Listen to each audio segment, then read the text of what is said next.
Hello friends, பாருங்களேன், 2 தடவை பூனை வந்துருச்சு. 3வது தடவை வந்துருச்சு. என் பையன் சாப்பிட வந்தேன், பாலை ஊற்றி வச்சுட்டு போகிறேன். வேணாம் தம்பி அப்படின்னு கூப்பிட்டுட்டு வரேன். பூனை அதை பார்த்தோன்னே அது கூப்பிடுது.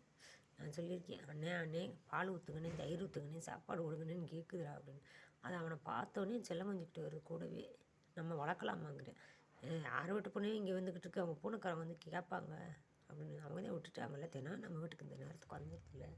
கரெக்டாக 2 மணி ஆனால் வந்துடுது. பாருங்களேன், பூராத்தி குடிச்சுப்பிட்டு இங்கேயே உட்காந்துருக்கு. கரெக்டாக மற்ற நேரம் வரும், வந்துட்டு போயிடுவோம். நம்ம சாப்பாடுனாலும் வந்து காலை சுற்றிக்கிட்டு சாப்பாடு வச்சுருக்கிற இடத்த பூரா சுற்றிக்கிட்டு உட்காந்துருக்கணும்.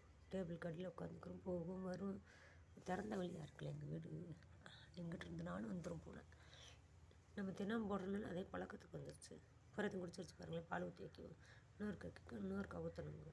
என் பையன் போயிட்டான், பார்க்குது.